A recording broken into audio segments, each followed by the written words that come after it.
Good morning everybody. आज हम लोग भारतीय संविधान से संबंधित कुछ महत्वपूर्ण आर्टिकल के बारे में देखेंगे।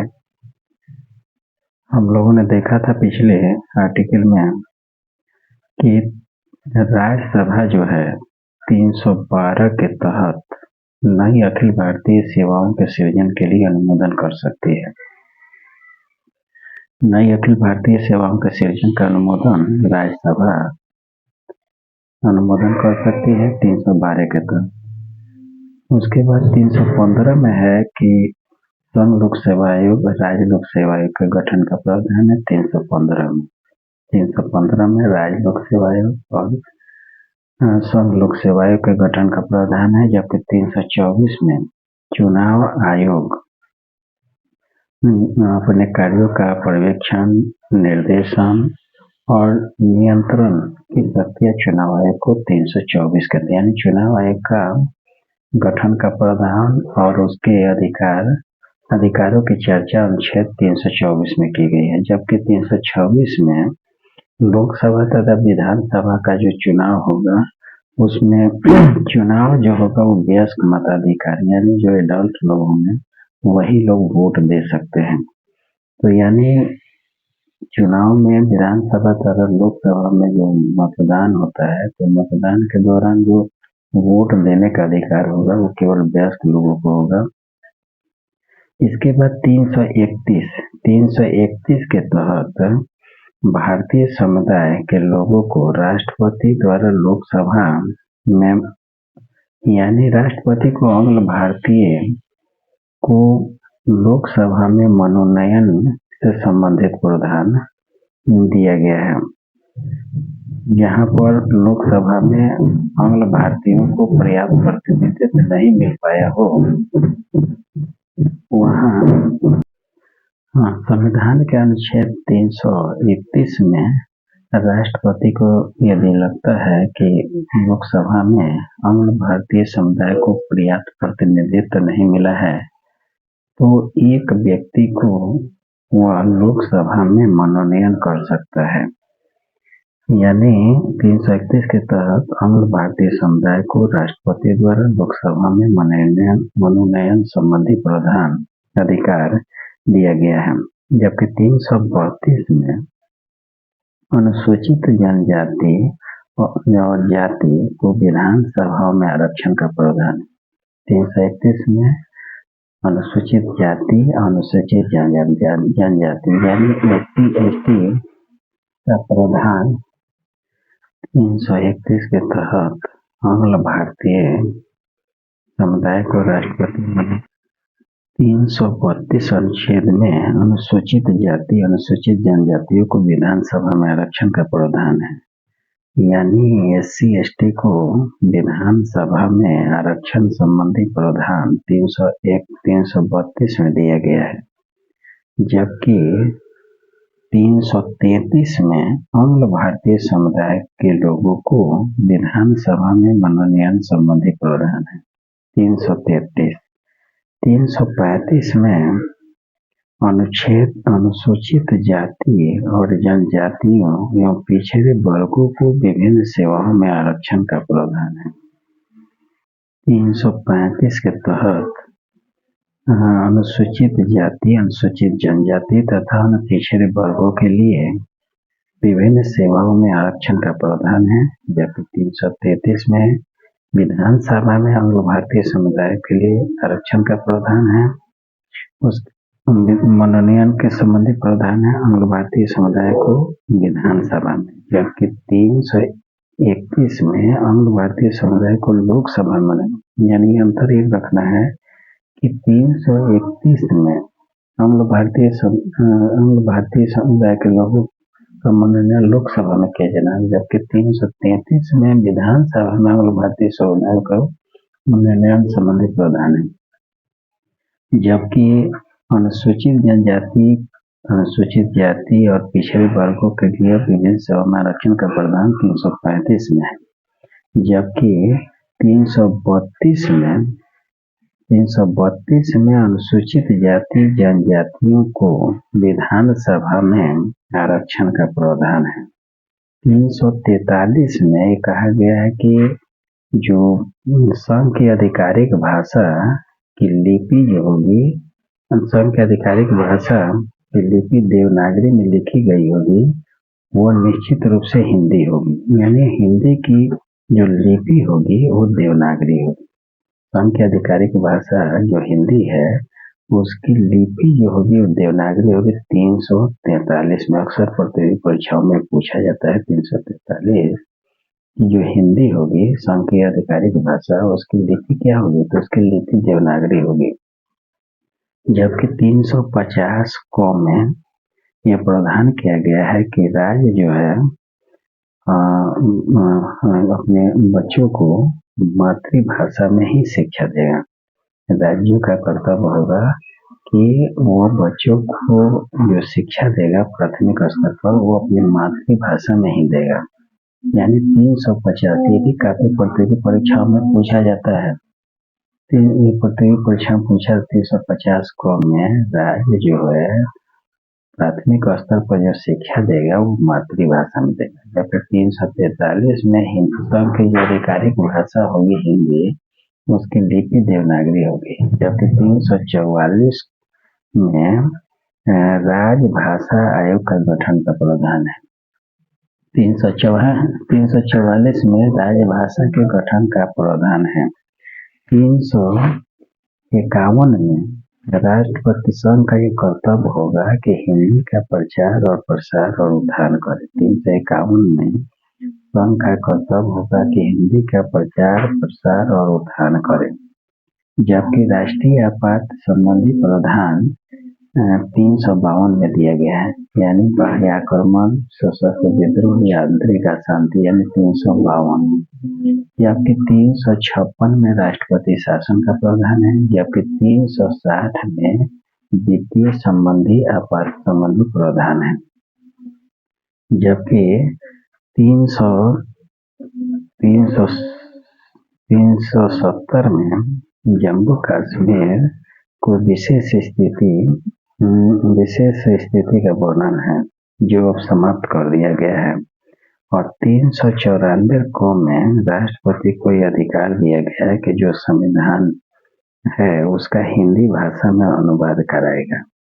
394 को में राष्ट्रपति को यह अधिकार दिया गया है कि वो संविधान को हिंदी भाषा में अनुवाद कराएगा। और 395 जबकि 395 अनुच्छेद में जो भारतीय स्वतंत्रता अधिनियम 1947 है, भारत सरकार अधिनियम 1935 है तथा पूरक अधिनियम इस संविधान द्वारा रद्द किया जाता है। यानी जो ये सब नियम पहले से जो चले आ रहे थे 1947 का अधिनियम, 1935 का अधिनियम, उसको 395 अनुच्छेद के तहत रद्द किया जाता है। यानी 395 में पूर्व के जो अधिनियम चल रहे थे उसको रद्द करने का प्रावधान है। 394 को में हिंदी का प्रचार प्रसार की जिम्मेदारी राष्ट्रपति को दी गई है। 370 में जम्मू को विशेष राज्य का दर्जा मिला हुआ था।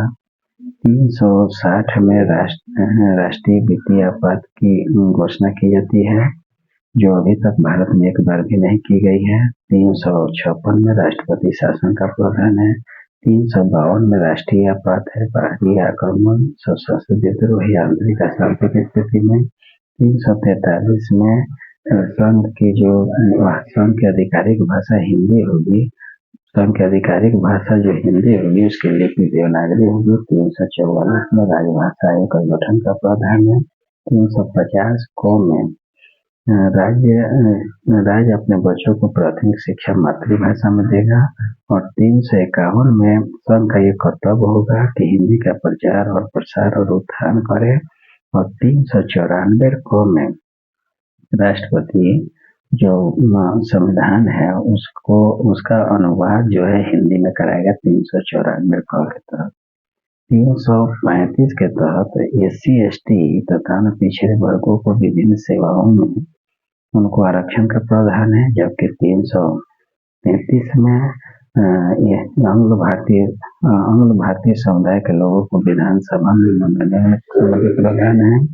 जबकि 332 में SC/ST को विधानसभा में आरक्षण का प्रावधान है, जबकि 331 में अंग भारतीय समुदाय के लोगों को राष्ट्रपति द्वारा मनोनयन संबंधी प्रावधान है। 326 में जो लोकसभा विधानसभा का जो मतदान होगा उसमें वयस्क मताधिकार द्वारा होगा।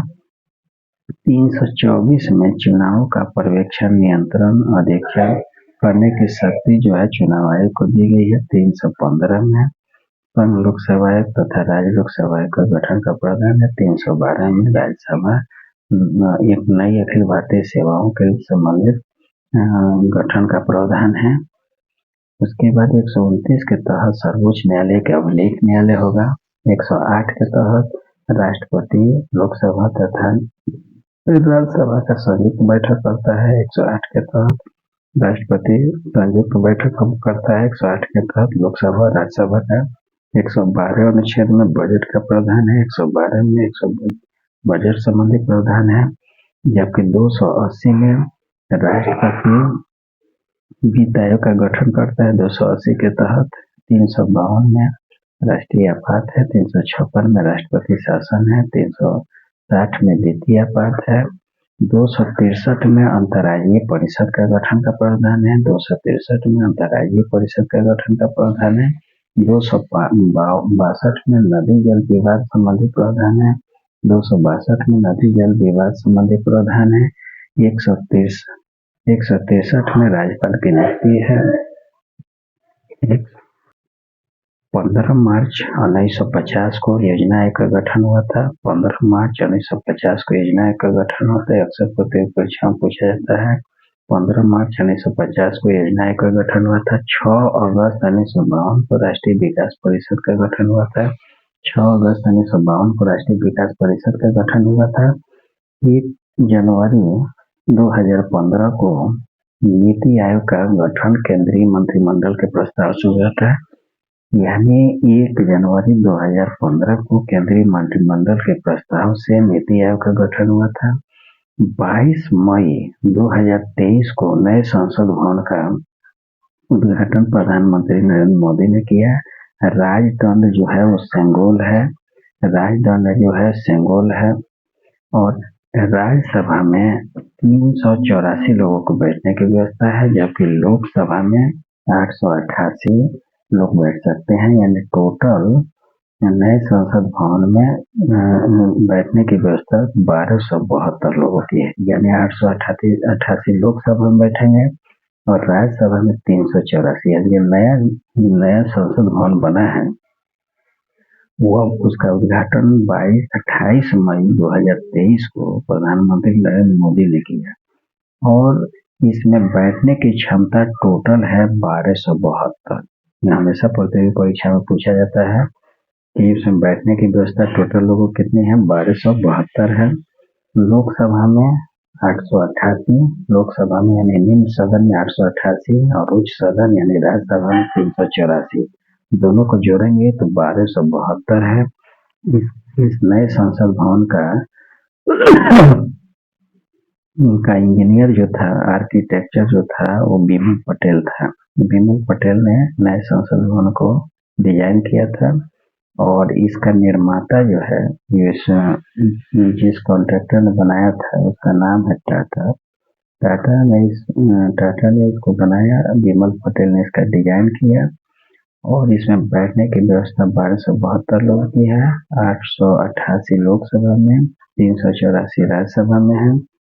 इसका उद्घाटन 28 मई 2023 को नए संसद भवन का उद्घाटन नरेंद्र मोदी ने किया, जो 2026 तक नए पुराने संसद भवन को बैठने की व्यवस्था की गई थी। अब वो नए संसद भवन में बैठने की उनकी व्यवस्था की जाएगी और नए सदस्यों का संख्या भी लोकसभा और राज्यसभा में बढ़ाई जाएगी। इसके अलावा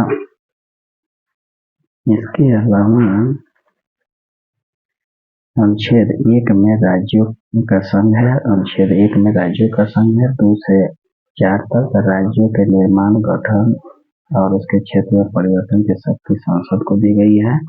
अनुच्छेद 2 से 4 तक, 5 से 11 तक के नागरिकता का प्रावधान है। जन्म के आधार पर, वंश के आधार पर और क्षेत्र के आधार पर नागरिकता दी जाती है, रजिस्ट्रेशन के आधार पर दी जाती है। इसका प्रावधान अनुच्छेद 5 से लेकर 11 में किया गया है। भाग 3 में मूलाधिकार का प्रावधान है जो 12 से लेकर 35 अनुच्छेदों में लिखित है। मूलाधिकार संविधान के भाग 3 अनुच्छेद 1235 में प्रावधान है।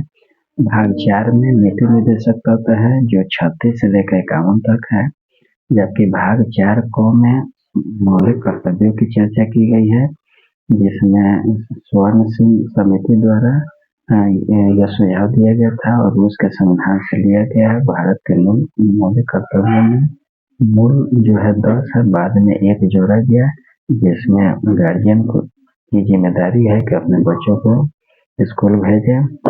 और 74 में मंत्री परिषद होगी और उसका हेड जो होगा वो प्रधानमंत्री होंगे। अनुच्छेद 64 में उपराष्ट्रपति का प्रावधान है। 124 में सुप्रीम कोर्ट के गठन का प्रावधान है और 148 में सीएजी परीक्षा के नियंत्रण सीएजी का प्रावधान 148 के तहत किया गया है। और 76 में महान्यायवादी के गठन का प्रावधान है और 123 में राष्ट्रपति अध्यादेश निकालने की शक्ति होती है, जिसका मियाद यानी जिसकी अवधि 6 सप्ताह तक होती है। धन्यवाद।